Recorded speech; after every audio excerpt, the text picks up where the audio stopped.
Bismillahirrahmanirrahim. Assalamualaikum warahmatullahi wabarakatuh. Alhamdulillah, nahmaduhu wa nasta'inu wa nastaghfiruh. Wa na'udzu billahi min syururi anfusina wa min sayyiati a'malina. May yahdihillahu fala mudilla lahu wa may yudlil fala hadiya lahu. Asyhadu an la ilaha illallah wa la syarika lahu.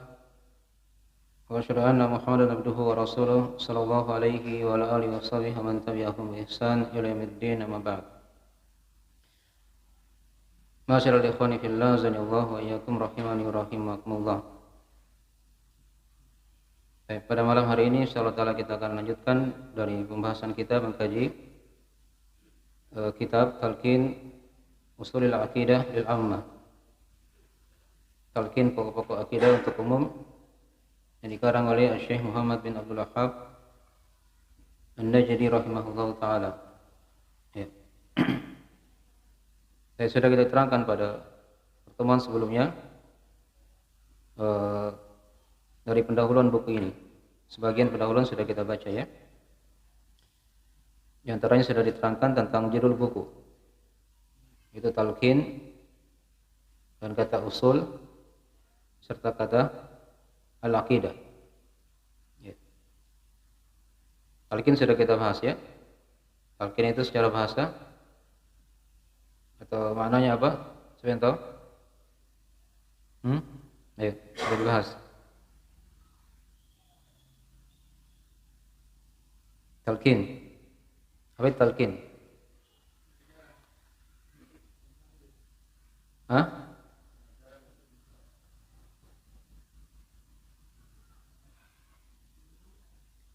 Ya. Yaitu artinya dia memahamkan, bisa bermakna memahamkan, mengajarkan, gitu ya. Dan mana yang lebih luasnya, talqin itu artinya dia membacakan sesuatu, gitu kan? Kemudian tujuannya agar didengarkan oleh orang dan orang itu yang dengar bisa dia ikuti, kan begitu. Apa hadis yang sudah kita bacakan tentang kisah apa itu? Kapan seorang ditalqin? Yang paling pokoknya. Ya, ketika sakaratul maut, itu kan dikatakan talqin. Kata Nabi kan, laqinu mautakum bila ilaha illallah. Talqinkan orang-orang yang akan meninggal di antara kalian dengan kalimat apa? La ilaha illallah. Nah, ditalqinkan dibacakan. Kemudian ada yang bacakan kan orang yang hidup, yang masih bagus, sehat, dia talqinkan kepada orang yang akan meninggal. Ya, ini sudah dibahas ya. Agar dia ikuti. Nah, ikuti dengan lisannya. Kalau dia masih bisa bicara, dia ikuti dengan lisannya. Kalau tidak bisa, dia ikuti dengan apa? Dengan hatinya minimalnya kan. Itu yang dikatakan apa? Talqin. Baik. Talqin usul al-aqidah. Baik. Dan sudah diterangkan juga dari makna al-usul. Ya. Apa itu usul artinya? Pondasi atau dasar yang bercabang di atasnya, yang dibangun di atasnya sesuatu yang lain. Ya. Pada rumah kan ada pondasinya misalnya, pada pohon ada pondasinya. Ini sudah kita bahas ya, pertemuan yang pertama. Ya. Itulah akar pohon itu. Dari situlah akan terbangun ya, bangunan. Nah, dari bangunan-bangunan yang ingin dibangun di atasnya. Kalau dia rumah, kalau dia misalnya akidah seorang, ya seperti itu juga. Ketika ingin dia bangun akidahnya, maka dia harus ketahui dulu usul-usulnya. Dari pondasi-pondasi dasar yang dia akan bangun di atasnya perkara agamanya. Baik. Sudah kita bahas ya. Dan usul dia jamak dari kata aslun. Dari kata aslun. Baik. Itulah tadi pondasi dasar yang dengannya itu seorang akan membangun di atasnya akidahnya. Baik. Saya kira sudah jelas ya. Sudah kita bahas pada pertemuan sebelumnya. Baik. Kemudian juga sudah diterangkan mana al-aqidah. Apa itu arti al-aqidah? Ya, ikatan yang kuat gitu ya. Itu dari kata al-aqad. Akad kalau bahasa kita kan dikatakan apa? Akad. Ya, akad nikah, akad jual beli, akad sewa menyewa, itu kan akad. Artinya buat ikatan. Buat ikatan. Baik, jelas ya? Seperti itu. Nah, adapun secara istilah sudah diterangkan apa itu mana al-aqidah. Ya, keyakinan yang kuat. Ya, bentuknya ikatan, berupa keyakinan yang kuat dalam hati, yang tidak ada keraguan padanya. Ya, itu yang dikatakan al-aqidah. Nah, tapi ini sudah paham ya? Judulnya buku. Talqin Usul Al-Aqidah lil Amma, untuk umum. Ya, umum semua dimaknai. Orang-orang umum dari kaum muslimin, ya. Nah, ya mungkin mereka masih jauh dari ilmu, diajak agar mereka bisa mempelajari agama Allah Subhanahu wa taala. Itu yang dikatakan al-ammah.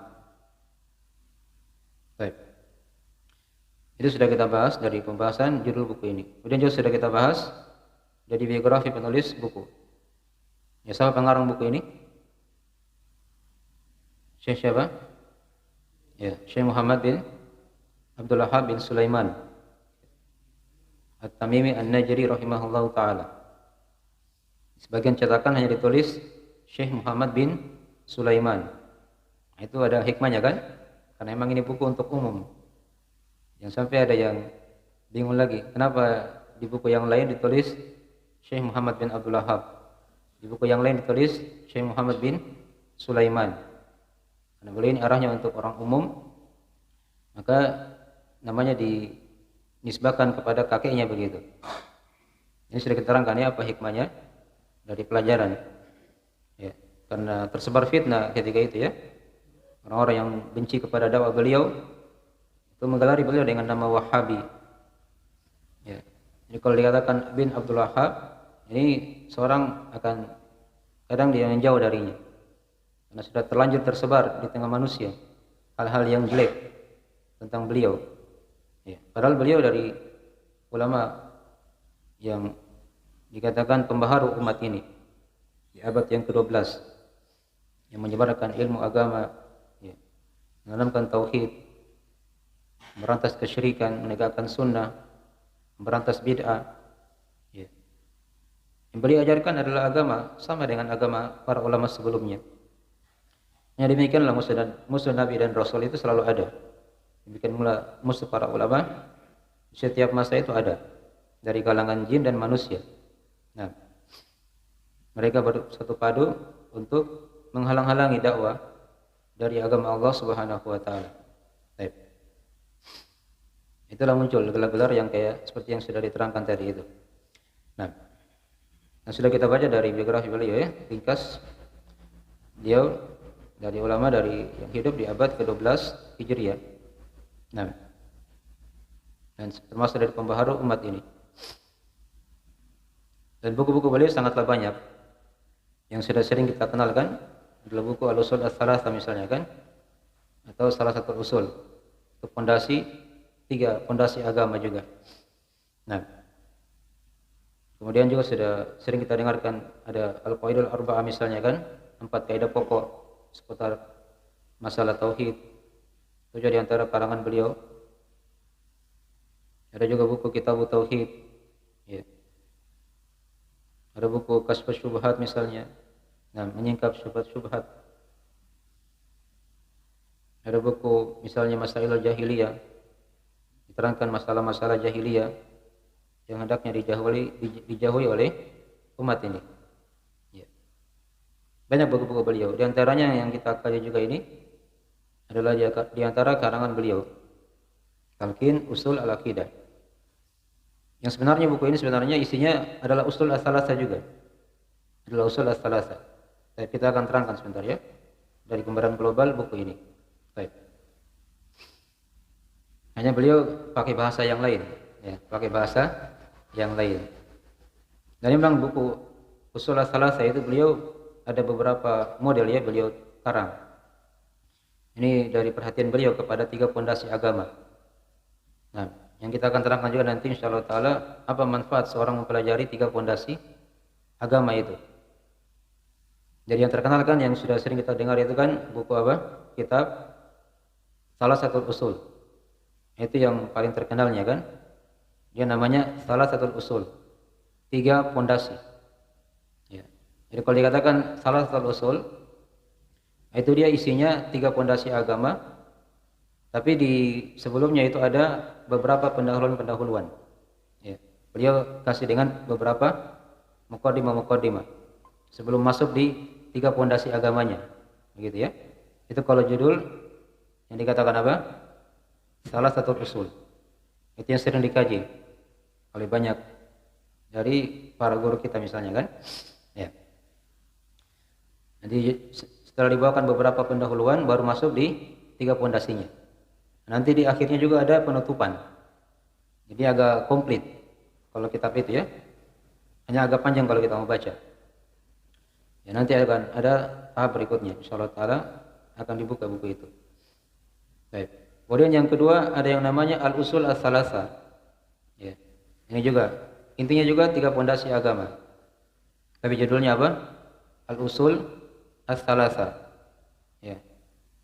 Pondasi-pondasi yang 3.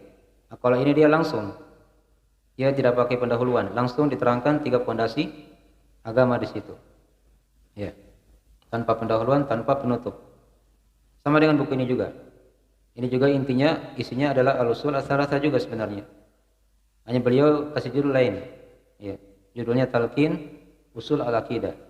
Ya, sama saja pondasi agama, pondasi akidah. Nah, ya. Jadi langsung di pondasi agamanya langsung mengenal Allah, mengenal Islam dan mengenal Nabi Muhammad sallallahu alaihi wasallam. Baik. Jadi sudah 2 ya, sudah 3. Ada nama Salatul Usul, ada nama Al-Usul Ats-Tsalatsa, ada nama Talqin Usul Al-Aqidah. Ini mirip semuanya. Ya. Ada lagi yang keempat, dia itu bentuknya untuk anak-anak kecil. Ya. Mirip juga seperti ini, isinya juga Usul Ats-Tsalatsa. Ya. Insya Allah judulnya. Yang jelas ada akhirnya itu dikatakan Lis-Sibyan. Ya. Semacam itu saya lihat dulu ya dari seperti pernah tersimpan. Nah. Yang jelas dia bentuknya juga semacam penjelasan Usul Ats-Tsalatsa juga untuk anak-anak. Untuk anak-anak. Ya. Jadi itu ada 4 dari yang terkenal dari karangan beliau yang berkaitan dengan Usul Ats-Tsalatsa. Berkaitan dengan Usul Ats-Tsalatsa. Nah, baik. Itu sudah kita terangkan ya. Biografi penulis sudah dibahas kemarin di pertemuan yang pertama. Baik, sekarang kita masuk di gambaran global buku ini. Ya. Jadi buku ini kan sudah kita terjemah ya, ringkas. Ada di PDF-nya itu kalau yang ikut di PDF, kalau yang sudah di copy itu 11 halaman dengan sampulnya ya, dengan sampulnya. Jadi 11 halaman ini berisi tentang masalah 3 pondasi agama. Hanya beda ya, beda gaya bahasanya kadang. Untuk umum itu dibedakan dengan untuk yang memang belajar khusus. Ya, di sini arahnya beliau memang arahnya untuk umum. Ya. Ada juga yang saya bilang tadi itu yang untuk anak-anak, itu bahasanya juga untuk anak-anak. Ya, diajari baik-baik anak-anak dan mereka ikuti. Ya. Sekarang begitu bentuknya. Ya. Jadi kita lihat gambaran global buku ini ya. Di halaman 3 itu kan sudah ditulis itu dari pendahuluan buku setelah Bismillahirrahmanirrahim. Ya. Ada fondasi yang pertama di situ ya, yaitu pengenalan hamba terhadap Rabbnya. Ya, di sini nanti akan diterangkan 7 masalah. Ada 7 masalah. Ya, sudah kita berikan poin-poinnya ya. Jadi poin-poinnya itu bukan dari syekh ya, bukan dari penulis. Hanya dari kita sendiri kita buatkan supaya mudah dipahami pembahasannya. Jadi masalah yang pertama itu akan diterangkan nanti tentang masalah makna Rabb. Makna Rabb. akan diterangkan oleh beliau. Nah, ini dari fase-fase kita mengenal Allah Subhanahu wa taala. Kemudian yang kedua akan diterangkan cara mengenal Allah. Ya, dikenal Allah dengan cara apa? Misalnya kan? Bagaimana kita mengenal Allah akan diterangkan nanti. Di masalah yang ketiga akan diterangkan makna nama Allah itu sendiri. Apa itu Allah? Maknanya apa? Ya, ini yang tidak ada di usul ats-tsalatsah, di buku yang lain ya. Beliau di sini fokuskan apa? Menjelaskan makna nama Allah. Di masalah yang keempat, di halaman 4 ya, yaitu akan diterangkan maksud penciptaan manusia. Ini juga ada di usul ats-tsalatsah ya, di buku juga yang lain ada. Ya. Diterangkan maksud penciptaan manusia. Hanya gaya pembahasannya beda sedikit. Ya. Baik, kemudian yang kelima di halaman 5 diterangkan dari awal kewajiban yang Allah perintahkan kepada hamba-hambanya. Ya. Itu sama ya, nanti akan diterangkan salat tauhid dan ada diterangkan juga masalah kesyirikan. Baik. Kemudian masalah yang keenam akan diterangkan makna la ilaha illallah. Ini yang tidak ada di surah ats-tsalatsah kalau di pondasi yang pertama. Ya. Dia langsung rinci di sini dari mana la ilaha illallah itu apa. Ya. Agar kita kenal siapa Allah, kan begitu. Ya. Kita tahu kita dicipta oleh Allah untuk apa. Kita tahu apa yang perintah yang paling besar yang Allah perintahkan kepada kita, larangan yang paling besar setelah kita dicipta oleh Allah, kan begitu. Nah, kemudian diterangkan mana la ilaha illallah. Kita semakin mengenal Allah Subhanahu wa taala. Jadi masalah yang ketujuh di halaman 6 akan diterangkan tentang perbedaan antara tauhid rububiyah dan tauhid uluhiyah. Ya. Nanti kita akan terangkan ya istilah tauhid rububiyah dan tauhid uluhiyah. Walaupun mungkin di sebagian majelis yang lain sudah pernah ya diikuti. Nah, kita semakin mengenal Allah Subhanahu wa taala. Ini 7 pembahasan yang diharapkan seorang ketika dia kuasai pembahasan ini, diharapkan dia punya ilmu kadar yang cukup untuk mengenal Allah Subhanahu wa taala. Ya. Setelah itu beliau pindah ke masalah yang kedua, fondasi yang kedua di halaman 7. Ya. Di situ akan diterangkan fondasi yang kedua seputar pengenalan hamba terhadap agamanya. Fondasi yang kedua kan? Jadi kita kan punya agama, itu Islam. Sekarang bagaimana cara kita kenal Islam itu? Jadi awalnya yang pertama di sini akan diterangkan, kita poinkan di situ ada sekitaran 9 masalah ya, 9 masalah dari mana Islam atau dari pengenalan hamba terhadap Islamnya, terhadap keislaman. Baik, yang pertama akan diterangkan mana Islam itu sendiri. Apa itu Islam? Kemudian yang kedua akan diterangkan bangunan Islam itu. Jadi kita punya agama.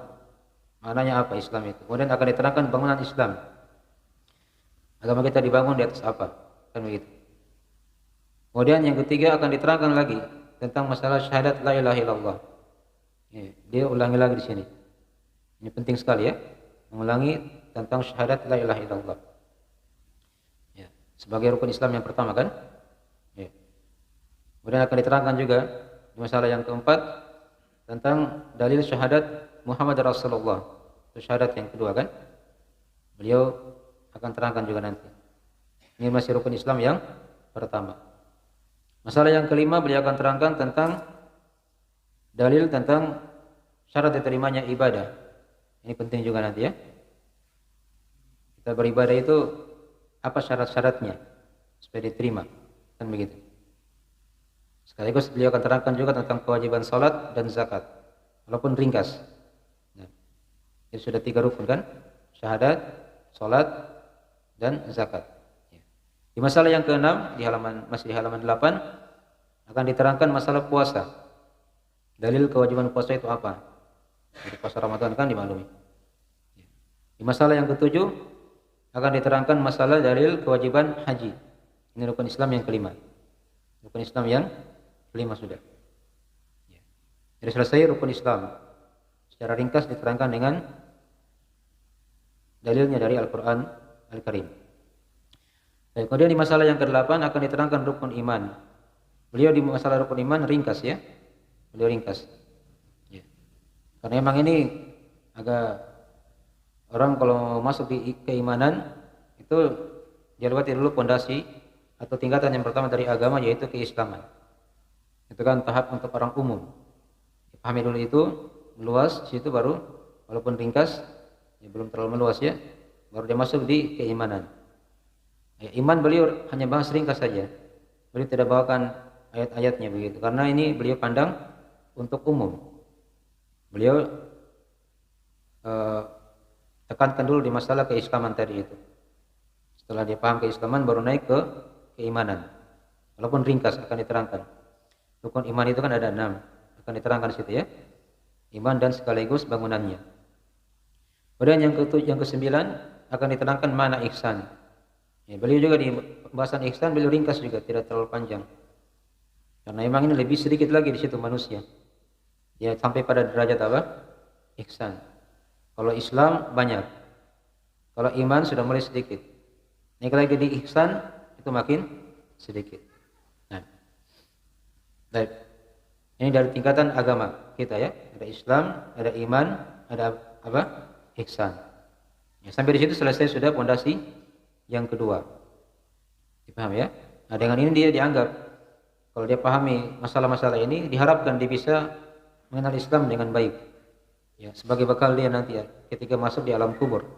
Ditanya oleh malaikat Munkar dan Nakir. Ya. Kemudian di pondasi yang ketiga di halaman 10 ya. Tentang pengenalan hamba terhadap nabinya. Ini kan juga nanti akan ditanyakan di alam kubur. Ya. Sini akan diterangkan 5 masalah. Ya. Dari pengenalan kita terhadap Nabi Muhammad sallallahu alaihi wasallam. Yang pertama akan diterangkan garis keturunan Nabi. Ya, beliau itu anaknya siapa, gitu kan? Kakeknya siapa? Terus dari suku apa? Kan begitu. Sampai ke atas. Masalah yang kedua akan diterangkan negeri beliau. Beliau itu tinggal di mana? Kan begitu. Itu penting ya kita tahu. Berapa umurnya? Ya. Dan beliau diangkat menjadi nabi itu dengan surah apa misalnya? Dan Rasul juga dengan surah apa? Itu akan diterangkan nanti. Ya, itu penting-penting dari masalah-masalah penting yang akan ditekankan ya. Dari cara mengenal Nabi Muhammad sallallahu alaihi wasallam. Ya, negeri beliau, umur beliau, dan kenabian serta kerasulan beliau. Ya. Pertanda kenabian beliau dengan apa? Pertanda kerasulan dengan apa?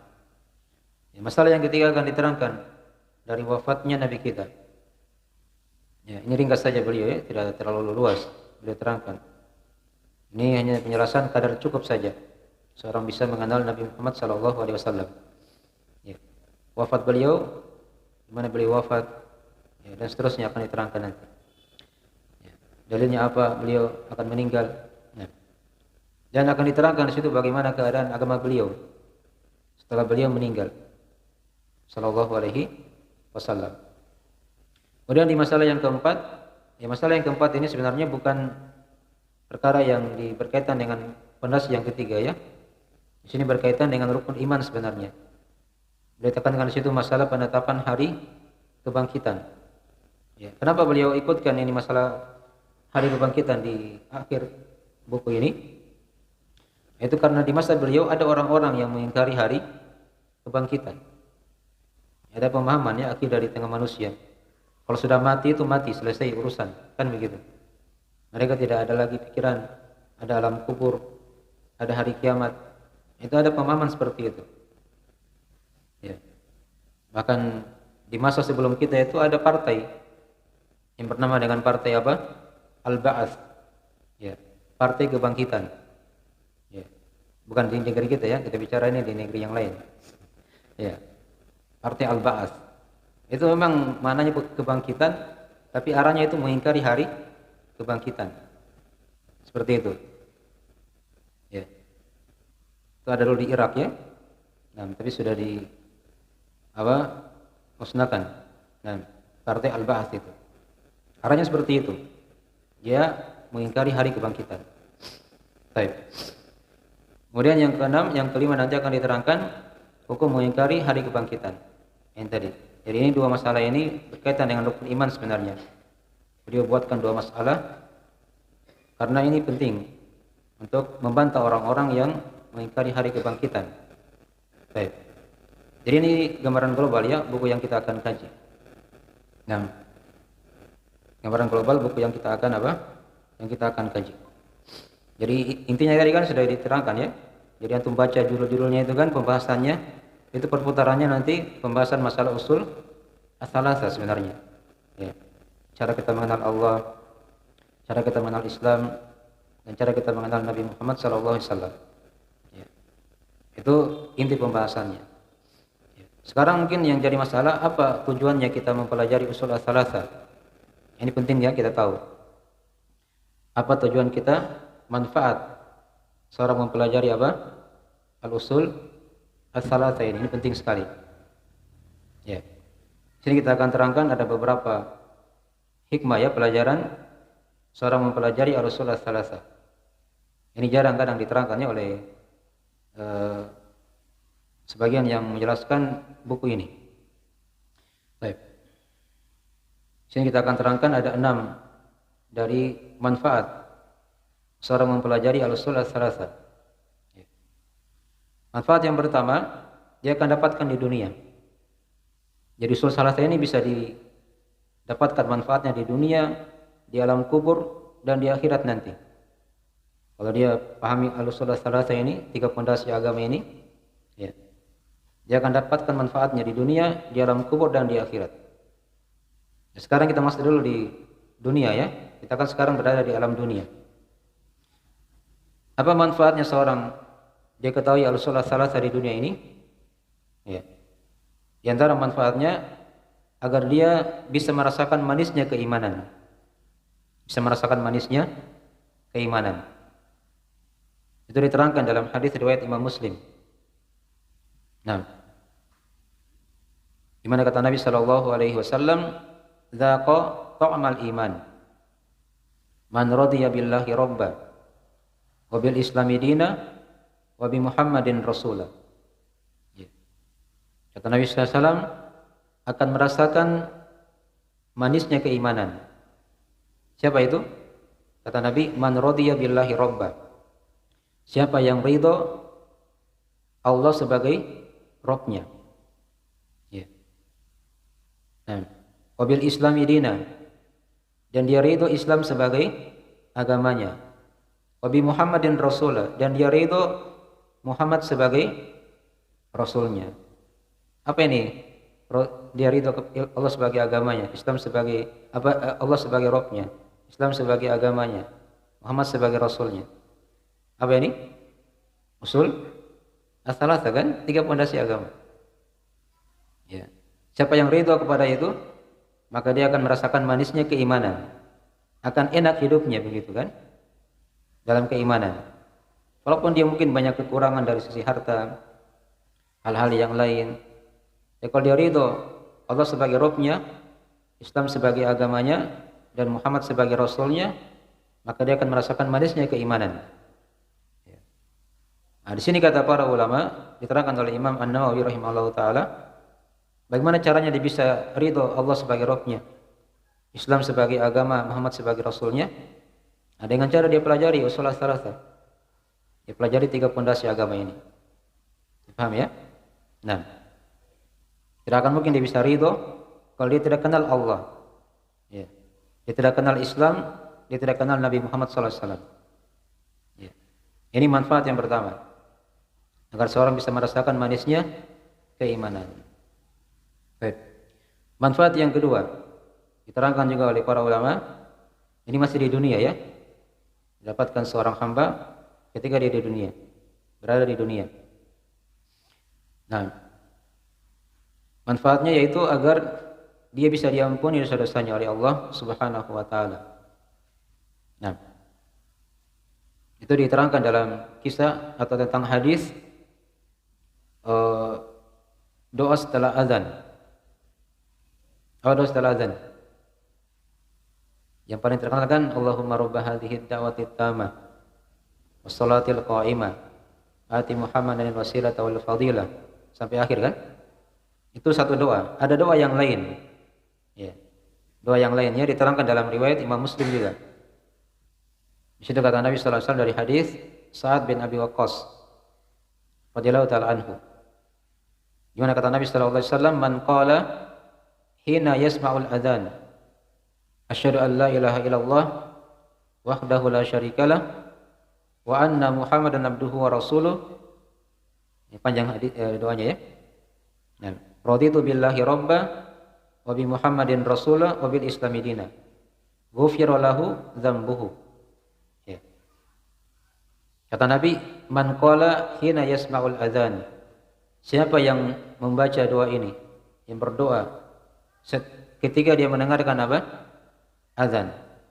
Maksudnya setelah azan ya begitu. Nah. Dia baca asyhadu an la ilaha illallah wahdahu la syarikalah wa asyhadu anna Muhammadan abduhu wa rasuluh. Ini doa mirip doa apa ini? Hah? Mirip doa setelah berwudu kan? Ya, masa tidak hafal? Asyhadu an la ilaha illallah wahdahu la syarikalah wa asyhadu anna Muhammadan abduhu wa rasuluh. Itu sama dengan doa setelah berwudu. Nah, tinggal lihat tambah setelahnya. Ya, kalau kemudian diterjemah juga kan segera sudah dimaklumi. Asyhadu an la ilaha illallah. Aku bersaksi maksudnya tidak ada yang berhak disembah kecuali Allah semata. Tidak ada syarikat baginya. Wa anna Muhammadan abduhu wa rasuluh. Dan aku bersaksi juga bahwasanya Muhammad hamba Allah dan rasulnya. Kemudian disambung lagi setelahnya raditu billahi robba. Ya, saya ridho Allah sebagai Rabbku. Wa bi Muhammadin rasulah. Nah, ini kalau yang kedua ini Muhammad ditempatkan di yang kedua. Ya. Wa bi Muhammadin rasulah. Dan Muhammad sebagai rasulku. Wa bil islami dina. Ya. Islam ditempatkan di yang ketiga. Ya. Dan Islam sebagai agamaku. Nah, sampai situ doanya. Asyhadu an la ilaha illallah wahdahu la syarikalah wa asyhadu anna Muhammadan abduhu wa rasuluh. Raditu billahi rabba wa bi Muhammadin rasulah wa bil islami dina. Maka kata Nabi apa? Ghufira lahu dzambuhu. Maka akan diampuni untuknya dosa-dosanya. Nah, ini sebab pengampunan dosa. Dia baca doa tadi itu. Di situ juga ada isi apa? Al-usul ats-tsalatsa. Mirip tadi maknanya ya. Ya ridho itu ketika dia sudah kenal Allah, kenal Islam, dan dikenal Nabi Muhammad sallallahu alaihi wasallam. Baik. Kemudian yang ketiga. Nah, ini masih di dunia juga didapatkan. Manfaat yang ketiga dari mempelajari al-usul ats-tsalatsa. Ya. Dari yang kedua apa tadi? Sebab pengampunan dosa. Yang pertama tadi apa? Sebab datangnya manisnya apa? Keimanan. Sekarang yang ketiga. Dari manfaat mempelajari al-usul ats-tsalatsa. Nah, itu dia akan selamat dari kezaliman penguasa yang zalim. Ya. Dia akan selamat dari kezaliman penguasa yang apa? Yang zalim jika memang ada penguasa seperti itu. Paham ya? Yang menzalimi rakyatnya misalnya. Baik. Itu diterangkan dalam hadis riwayat Ibnu Abi Syaibah secara marfu ya. Nah, disahihkan oleh Syekh Al-Albani rahimahullahu taala dalam Sahih Targhib wa Tarhib. Nah, dari hadis riwayat Ibnu Abi Syaibah secara marfu disahihkan oleh Syekh Al-Albani rahimahullahu taala dalam Sahih Targhib wa Tarhib. Baik, di situ diterangkan dari lafaz Nabi sallallahu alaihi wasallam diterangkan di situ dari sahabat ya, tapi ini hukumnya marfu. Nah, diterangkan di situ oleh sebagian dari para sahabat. Sini diterangkan sebagian boleh ya.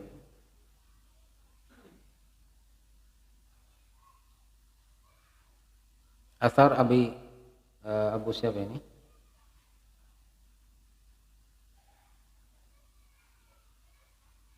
Abu Majlad ya, di sini dikatakan dari salah seorang tabi'in yang bernama Abu Majlad.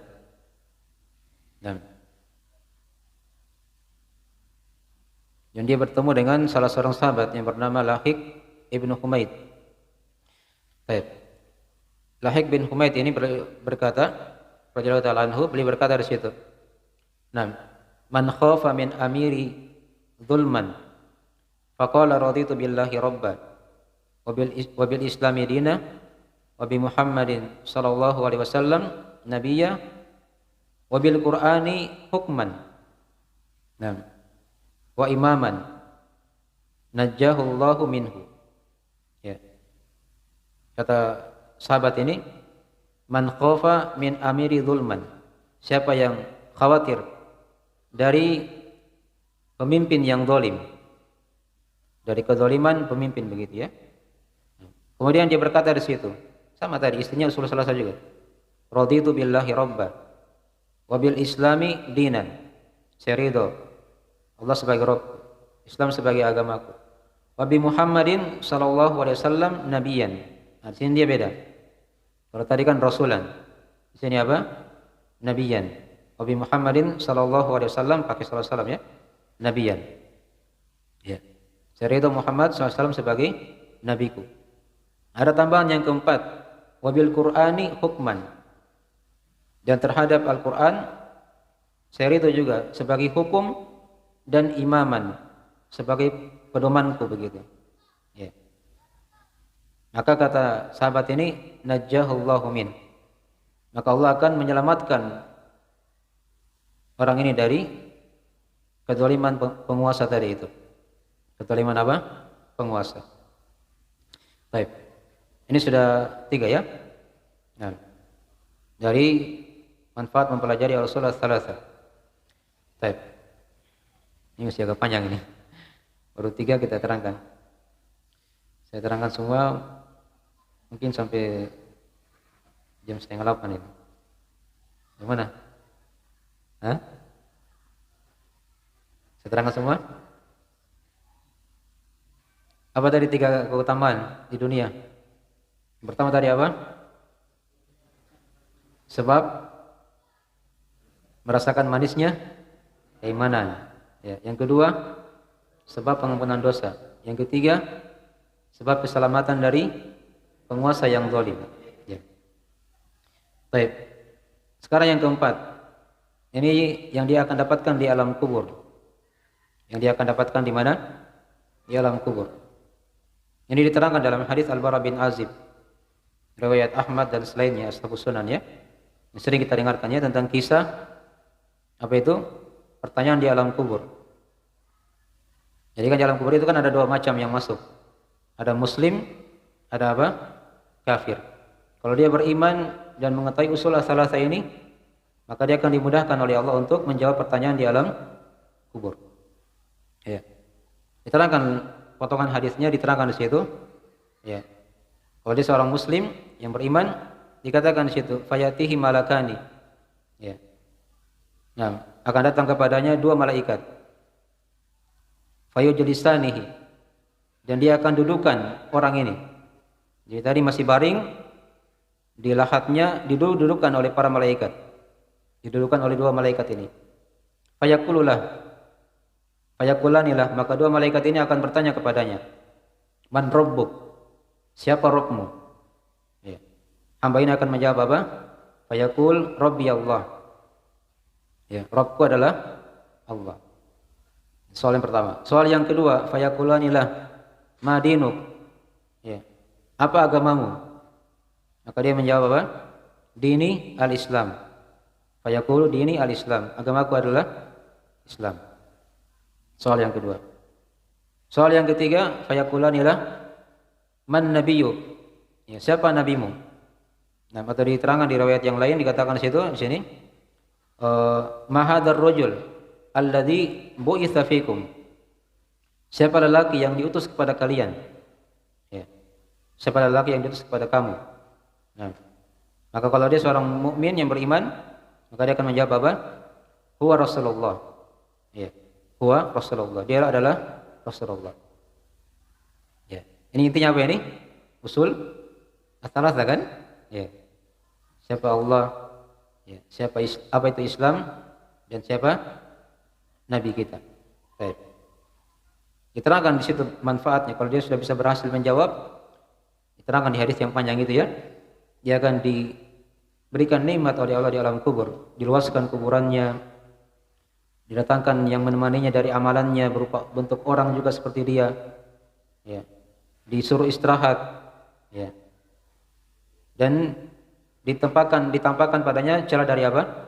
Dari sorga, dan akan dikatakan itu tempat menanti pada hari kiamat, pada hari kiamat.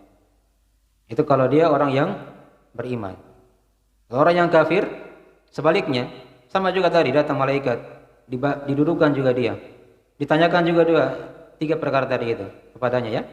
Nah, siapa Allah atau siapa Rabbmu? Ya, dia akan menjawab, ha la adri, saya tidak tahu. Nah, soal yang kedua juga seperti itu, ditanyakan lagi, ma dinuk, apa agamamu? Dia menjawab, ha la adri, saya tidak tahu. Ini kalimat ha ini dia ketakutan, ya, karena melihat malaikat Munkar dan Nakir, ya, yang memfitnah nanti di situ di alam kubur. Kemudian yang ketiga sama juga ditanyakan. Nah, ya, fayaqulanilah ma hadzal rajul alladzi bu'itsa fikum, siapa lelaki yang diutus pada kalian, padamu? Maka dia menjawab juga sama, ha la adri. Ini kalau dia orang yang kafir, yang tidak tahu usul salasa, tentunya kan. Dan juga untuk kaum muslimin juga dikhawatirkan seperti itu kalau dia tidak belajar. Nah, diterangkan di riwayat yang lain di situ orang yang berdosa, ya, dia muslim tapi dia penuh dosa. Di riwayat lain dikatakan dia munafik, orang munafik yang tampaknya Islam tapi menyimpan apa? Kebencian kepada Islam. Ya. Ini dikhawatirkan dia tidak akan bisa menjawab. Ya. Hadisnya panjangnya, kalau dia tidak bisa menjawab sudah akan disiksa dia di alam kubur, disempitkan kuburannya sampai tulang belulangnya itu patah-patah. Kemudian akan ditemani dia oleh orang yang paling jelek rupanya, paling busuk baunya. Ya, itulah amalan buruknya ketika di dunia. Dan dia akan ditampakkan celah dari neraka. Dan dikatakan itu tempat menanti pada hari kiamat. Ini keselamatan di alam kubur, ya, seorang ketika dia mengenal al-usul as-salasa. Baik. Kemudian kita ringkas saja sedikit lagi. Kemudian yang kelima, dari seorang mengenal al-usul as-salasa, ini di akhirat dia akan dapatkan. Ya. Dan ingat di sini, ya, ada hadis dari Nabi sallallahu alaihi wasallam. Siapa yang bisa selamat di alam kubur, maka jalan setelahnya itu lebih mudah. Nah, di akhirat nanti. Tapi siapa yang sudah sengsara di alam kubur, maka setelahnya itu akan lebih sulit lagi. Karena kata Nabi, al-qabru awwalu manazilil akhirah. Kubur itu awal persinggahan negeri akhirat. Ya. Nah, di situ ditentukan seorang hamba diselamat atau tidaknya di situ. Dilihat akan ditampakkan celah untuknya sebagai tempat tinggalnya nanti pada hari kiamat. Nah, nasallallahu salamata wal afiyah. Kemudian yang kelima, dari manfaat seorang mempelajari al-usul as-salasa di akhirat, dia akan dapatkan, ya, itu merupakan sebab masuknya dia ke dalam surga. Masuknya seorang ke dalam apa? Surga. Diterangkan dalam hadis riwayat Imam Muslim dari sahabat Abu Sa'id Al-Khudri radhiyallahu ta'ala anhu. Nabi pernah bersabda kepada beliau, "Ya Aba Sa'id, man radiya billahi rabbah wa bil islami dina wa bi Muhammadin nabiyya wajabat lahul jannah." Ya. Kata Nabi SAW, "Wahai Abu Sa'id, siapa yang ridho Allah sebagai Rabbnya, Islam sebagai agamanya, dan Muhammad sebagai nabinya, maka kata Nabi, wajabat lahul jannah, maka wajib atasnya apa? Surga." Nah, ternyata usul salasa juga ini dari sebab-sebab seorang masuk ke dalam surga. Ini berkaitan tadi dengan alam kubur, ya. Sudah paham di situ? Di dunia dimudahkan di alam kubur, dan di akhirat juga dari sebab masuknya dia ke dalam surga Allah Subhanahu wa taala. Baik. Kemudian yang keenam, dari manfaat seorang mempelajari al-usul salasa terakhir, ya. Ini yang kita sering baca di zikir pagi petang, ya. Nah, kata Nabi sallallahu alaihi wasallam mirip tadi, dari sebab masuknya surga juga. Diterangkan dalam hadis riwayat At-Tabrani disahihkan oleh Syekh Al-Albani rahimahullah taala, ya, di mana kata Nabi sallallahu alaihi wasallam, ya, kata beliau, "Man qala idza asbaha raditu billahi rabba wa bil islami dina wa bi Muhammadin nabiyya." Naam. fa anna az-za'imu la akhudanna taib biyadihi hatta anjahu Allahul jannah. Ya, hatta adakhalahul jannah. Baik. Kata Nabi SAW, siapa yang berucap, yang membaca zikir ini ketika subuh, yang dibaca di zikir pagi petang ya, di waktu subuh tentunya. Kata Nabi, raditu billahi robba, dibaca juga sama. Saya ridho Allah sebagai Rabb, wa bil islami dina, Islam sebagai agamaku. Nah, wa bi Muhammadin nabiyya, dan aku ridho juga Nabi Muhammad sebagai nabiku. Nah, di situ kata Nabi sallallahu alaihi wasallam, fa ana ya az-zaimu la akhudanna bi yadi. Kata Nabi, saya yakin saya akan pegang tangannya orang ini dan aku akan bawa dia kemana? Ke surga. Ya. Ini ya, siapa yang ridho Islam sebagai apa? Allah sebagai Rabb-nya, Islam sebagai agamanya, dan Muhammad sebagai nabinya. Sama juga. Di sini ada tambahan tadi. Nabi sendiri yang di situ bersabda, saya akan pegang tangannya dan aku akan masukkan dia ke surga.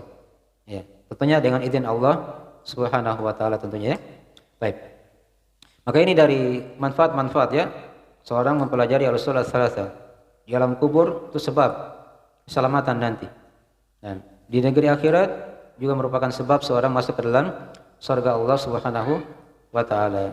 Dan Nabi sallallahu alaihi wasallam akan memegang tangan ya hamba itu yang telah mengenal Allah, mengenal Islam, dan mengenal Nabi Muhammad sallallahu alaihi wasallam. Baik, segera dulu dari pendahuluan juga sebelum kita masuk dari pembahasan buku ini. Nah, sudah waktu ya? Mau ditanyakan, ada yang ditanyakan? Atau sudah? Azan?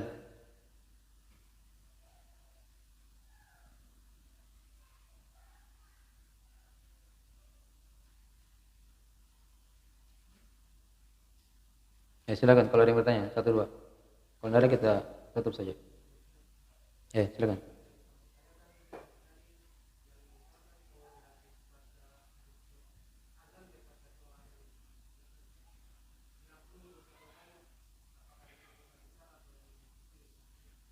Baik, itu bagus ya, insyaallah. Tadi kan diterangkan lafaz doa ya setelah adzan. Di antaranya yang kita baca doa seputar 3 perkara tadi itu kan. Nah, baik. Apakah di situ diampuni dosa-dosanya, seluruh dosanya, atau dosa kecil saja? Ya, di sini ada kaidah dalam masalah pengampunan dosa ya. Kalau ada amalan diterangkan di situ pahalanya digugurkan dosa-dosanya, itu artinya dosa-dosa apa? Kecil. Dipaham ya? Dosa kecil. Kalau dosa besar dia harus bertobat. Dia harus apa? Bertobat. Itu dari kebanyakan para ulama memahami seperti itu. Tapi ada juga yang memahami sebagian di sini kalau dia tidak punya dosa kecil, itu diharapkan dosa besarnya apa? Akan juga dihapuskan oleh Allah Subhanahu wa taala. Karena rahmat Allah itu luas sekali. Ya. Rahmat Allah sangatlah apa? Luas. Maka diharapkan padanya dosa besar juga diampuni. Intinya dia tidak rugi di situ ya ketika dia baca doa tadi. Bisa dia baca setelah adzan, setelah doa yang pertama, dibaca doa yang kedua tadi itu. Nah, raditu billahi robba wa bi Muhammadin rasulah wa bil islami dina. Ingat ya, yang kedua dia Muhammad situ diterangkan. Nanti yang ketiga baru Islam. Baik, itu urutannya. Baik. Satu lagi, kalau ada kita tutup.